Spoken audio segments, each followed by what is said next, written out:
Hello! Today I am going to make soap dough sprinkles. So what you will need for this is an extruder and your soap dough.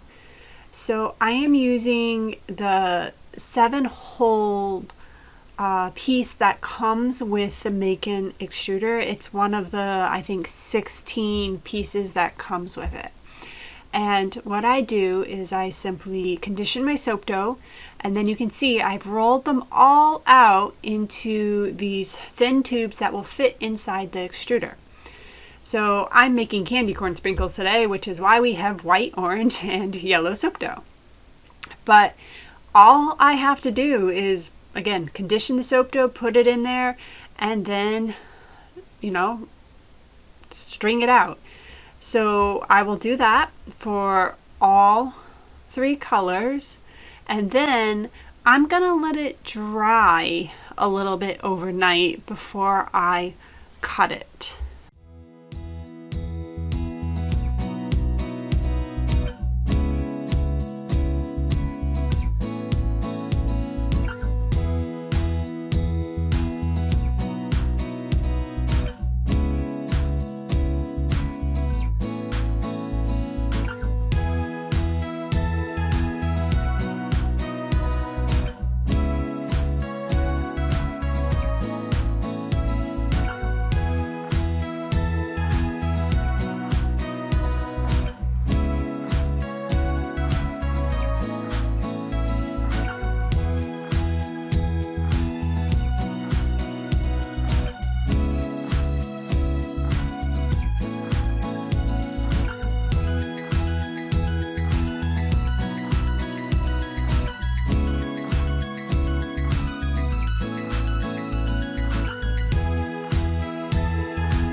Okay, so I have made all of the strings. I have let this dry a little bit overnight.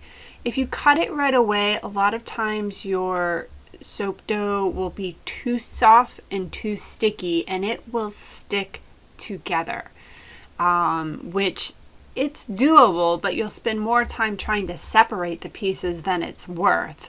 So just letting it dry a bit does not hurt the soap at all. And yeah, so it's pretty simple. You just start slicing it up into the length that you want. Obviously I want it to look kind of realistic to sprinkles, so I am doing the smaller pieces. Normally I would cut all of the yellow and then all of the white and then all of the orange, but since I wanted to show you a little bit of a mix and I didn't want you to have to sit through me cutting all of this, because it's not hard to do, but it will take a little bit of time to chop it all up, I'm switching between colors so you can see the results that we get. So there goes the white, and as you can see, it's still kind of sticky even though it's been allowed to dry for a bit. So if you want to keep your soap dough from continuing to cure, simply put it in some type of sealable container. I will typically do that so that when I make the soap, if I'm embedding the sprinkles in, the sprinkles won't already be cured inside soap that needs to be cured. Sometimes it can cause issues where the sprinkles will start to stick out of the soap if they're cured already and the soap isn't. So yeah, after I make these, I have little condiment containers. I will put them in that. It keeps them sealed, and it will keep the soap dough from curing, and it will stay soft so that it doesn't affect the batch of soap that I'm going to be embedding them in. And there you have it.